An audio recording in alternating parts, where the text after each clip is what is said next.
Quando você tem uma reação química, você gera uma certa quantidade de produto. Se a reação acontece no equilíbrio atingido, a transformação que acontece espontaneamente em um sentido, ela se iguala à probabilidade da reação inversa acontecer. Nesse sentido, você tem a reversibilidade. Mas até você chegar ao equilíbrio, você teve um direcionamento da transformação espontânea. Porque senão você não teria nenhuma reação. Então, as transformações espontâneas são aquelas que ocorrem com aumento da entropia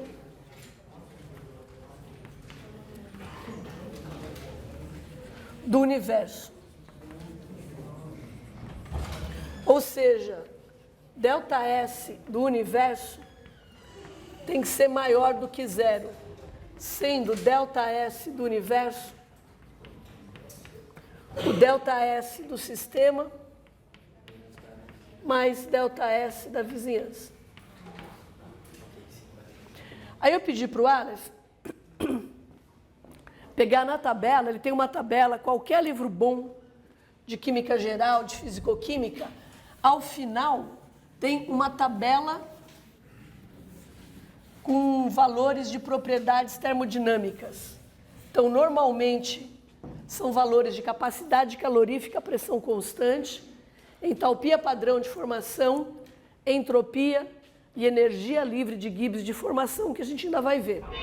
Então, eu pedi para o Aleph ver para a gente qual que é o valor do delta. Aliás, não é um ΔS, né, Aleph? É um S. É um S padrão. O que é o padrão mesmo? O que é o padrão? 1 mol da substância pura a 1 bar de pressão. Quanto que é para água líquida? Para água sólida, desculpa, se é que vai ter aí. Aqui só tem líquida e gasóleo. A diferença entre o sólido e o líquido não é muito expressiva, tá? Então, quanto que é o valor da entropia da água líquida? É 69,9. Joule por Kelvin. Eu vou fazer assim, ó, por Kelvin por mol. Joule, Kelvin menos 1, mol menos 1. Isso aqui define estado padrão. Sempre que tem essa bolinha. Não, amor, para qualquer substância, quando você está dizendo que aquela propriedade foi obtida em condições padrão, você está dizendo que aquele valor se refere a um mol da substância pura a 1 bar de pressão. Tá? Para a gente poder comparar. E qual é o valor da água no estado gasoso? É 188,8.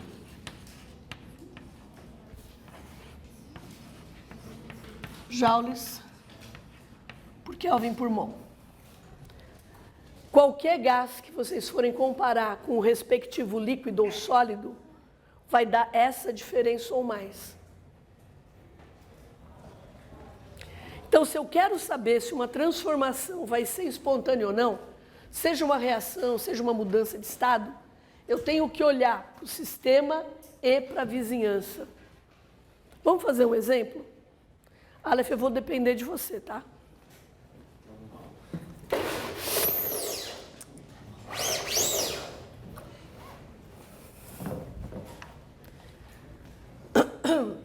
Primeira coisa que eu vou perguntar é o seguinte.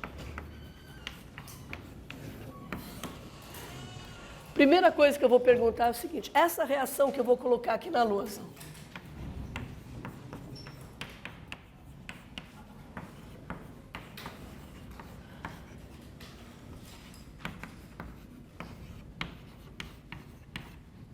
Que reação que é essa? Está descrevendo o quê?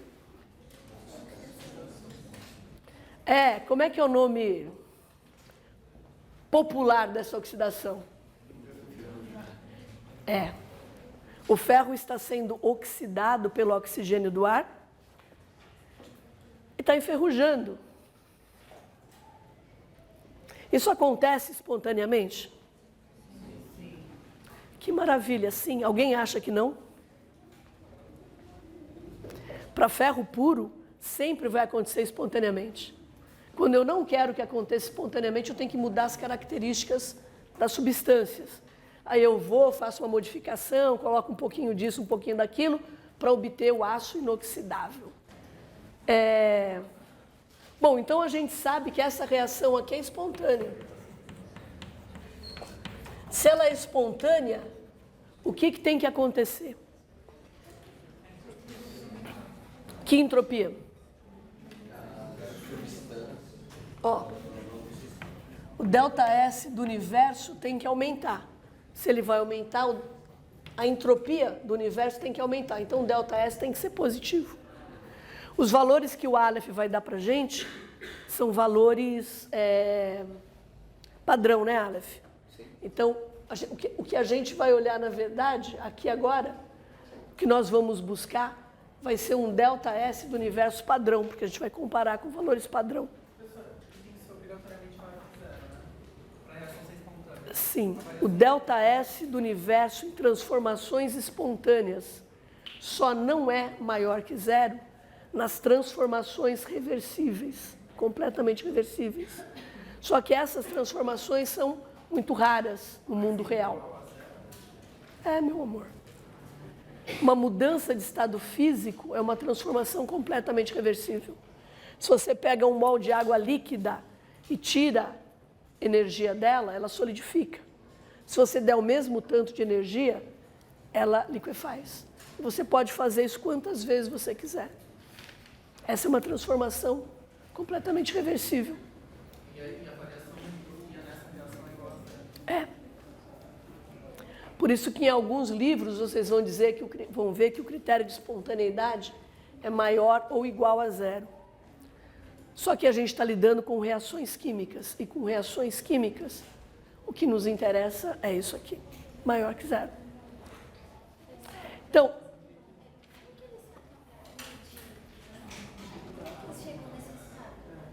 esses valores, isso é tudo feito calorimetricamente. Você faz isso com um calorímetro. Eu não vou... Você faz perguntas, depois o pessoal vai te odiar, mas eu só vou contar isso aqui, olha. Que DS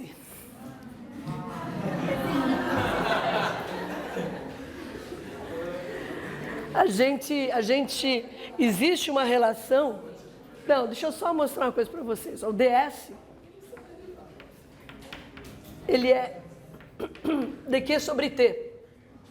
Dá para perceber isso porque é Joule por Kelvin.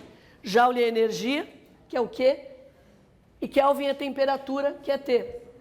Então, eu posso reescrever esse dQ aqui como CPDT, vocês lembram da aula de ontem, sobre T, ou como CVDT sobre T.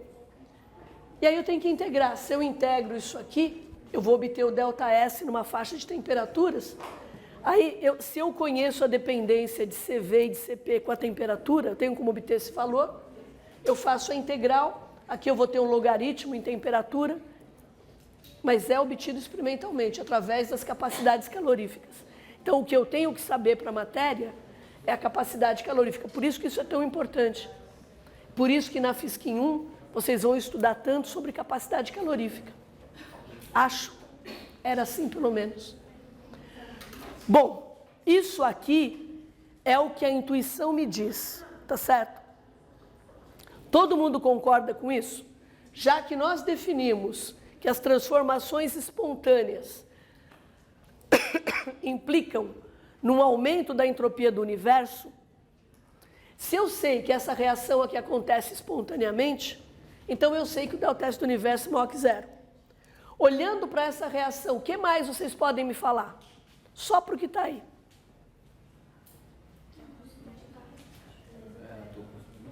Que o quê? Isso aí você não tem como saber. Não tem nenhuma informação que te conte isso. Mas o que você sabe é que ela está consumindo gás. Se está consumindo gás, eu tenho sólido, gás, e estou gerando só sólido. Então, essa é uma reação que consome gás. O que eu espero, então, que aconteça com a entropia do sistema? Então, eu espero, sabendo que a entropia do universo é maior que zero e vendo que gás é consumido, que é a única informação que eu tenho, eu imagino que o ΔS do sistema diminua, porque eu estou consumindo espécies gasosas e as espécies gasosas, elas têm uma entropia alta. Ora, mas o ΔS do universo, saúde, é o ΔS do sistema, mais o ΔS, nossa, da vizinhança. Esse eu sei que é positivo, porque a reação é espontânea. Esse eu sei que é negativo, porque eu vejo pela equação. O que tem que acontecer com o ΔS da vizinhança? O ΔS da vizinhança tem que ser bem positivo. Ele tem que ser maior que esse aqui, para a somatória dar um número positivo.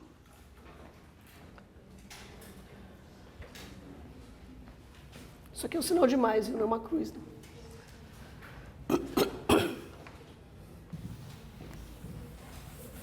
Teria que ser pelo menos maior que o valor da entropia do universo. Oi? Teria que ser pelo menos maior que o valor da entropia do universo. A entropia da... Não, ela tem que ser maior que a do sistema, porque isso aqui tem que ser positivo. O quão positivo eu não sei, porque a gente não calculou ainda.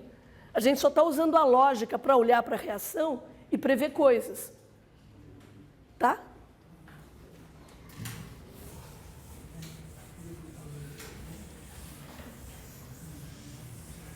Alguma dúvida até aqui? Eu dei uma equação para vocês e alguns conceitos. Tem certeza? Bom, essa entropia do sistema, a gente sabe que está associada à matéria. E a gente sabe que está em valor tabelado. Mas e a da vizinhança? Está ligada a quê? Está ligada a? Sim, mas qual parâmetro? Qual função termodinâmica? A gente estava discutindo isso até agora. Hã? Sim, como é que a gente chama o calor a P constante? Calor trocado a P constante. Como a gente chama? Não. O calor trocado a P constante não é temperatura. Entalpia. Variação de entalpia não é o calor trocado a P constante. Calor não é temperatura, gente, pelo amor de Deus.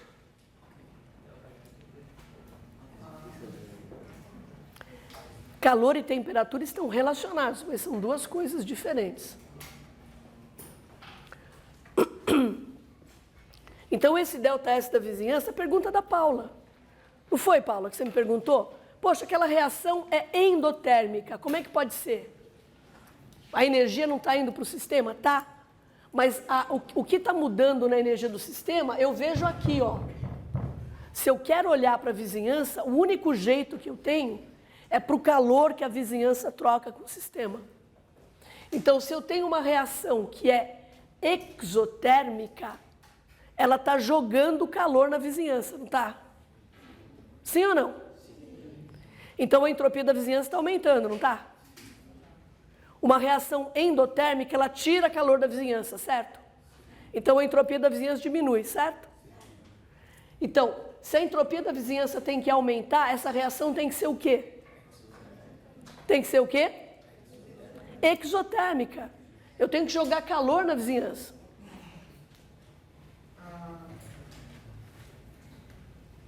Certo? Então, se eu aumento a entropia da vizinhança, ela é exotérmica. Não, o raciocínio é o contrário. Se a reação é exotérmica, ela aumenta a temperatura, a entropia da vizinhança. Então, para o ΔS da vizinhança ser maior do que zero, que eu preciso que seja, então, a reação... Não. A gente não aumenta a entalpia de nada. Entalpia, variação de entalpia é o calor trocado. A reação, ela tem um ΔH. Esse ΔH corresponde a uma quantidade de energia na forma de calor. Essa quantidade de energia na reação exotérmica vai para a vizinhança. O que aumenta é a quantidade de energia na vizinhança. Não aumenta a entalpia de nada. A entalpia da reação é a entalpia da reação. Tá certo? A entalpia da reação, ela mede a quantidade de calor, energia como calor, trocada com a vizinhança. Numa reação exotérmica, eu jogo calor na vizinhança. Portanto, a energia da vizinhança aumenta, eu estou colocando uma forma desorganizada de energia lá, aumenta a entropia. Certo, Paulo? Bom, ó.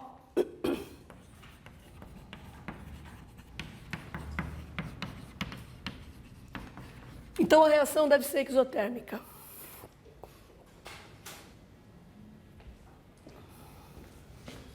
Por quê? Porque uma reação exotérmica, eu sei que o ΔH é o calor trocado a P constante. Um ΔH menor que zero significa reação exotérmica.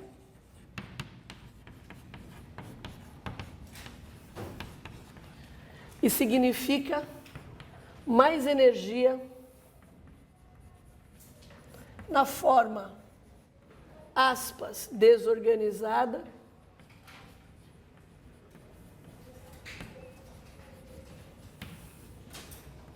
na vizinhança.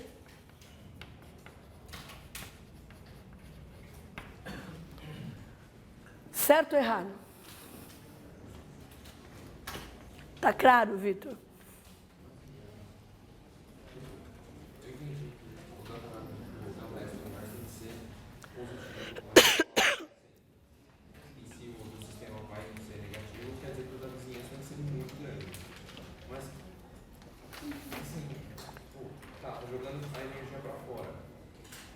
Só pelo fato de jogar a energia para fora, a primeira coisa que vai tocar vão ser os gases que estão ao redor.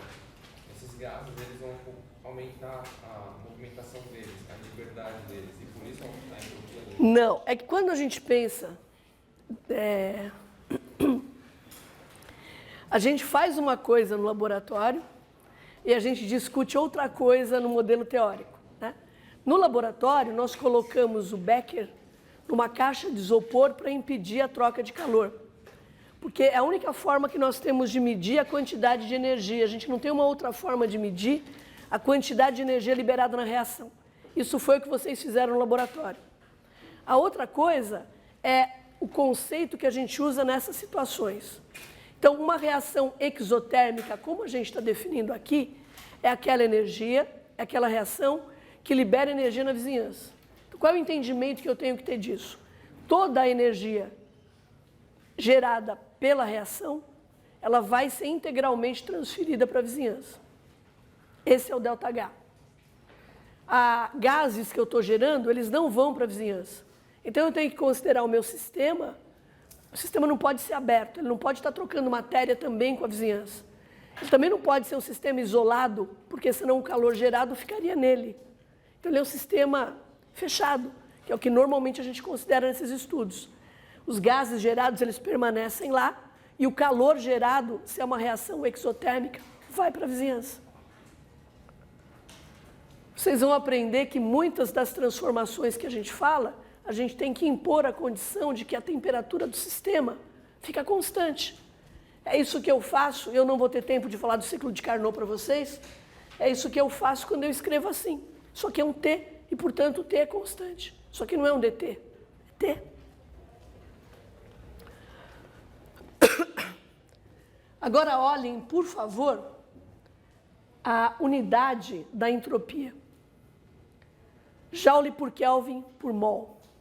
O que eu estou, numa análise dimensional, o que eu tenho?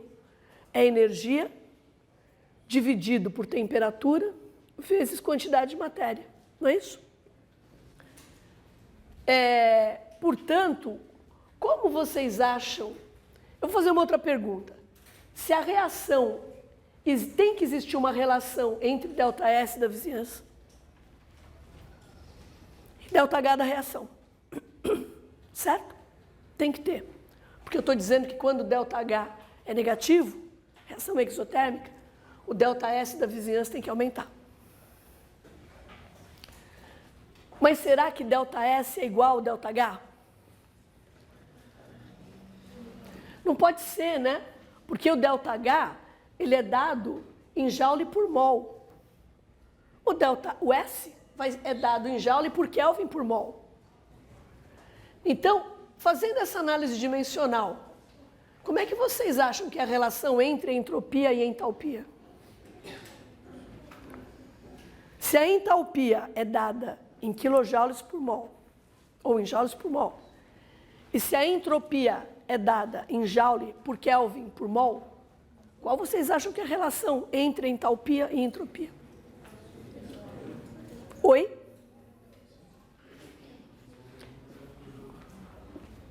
Considerando a análise dimensional, vocês acham razoável a gente imaginar que o ΔS da vizinhança seja o ΔH dividido por T? Sim, não é? ΔH não é dado em Joule por mol? Se eu dividir Joule pela temperatura, se eu dividir o ΔH pela temperatura, eu vou obter alguma coisa que vai ser em Joule por Kelvin por mol. A análise dimensional me leva a isso. Olha a carinha do Jean. O que você não gostou, Jean?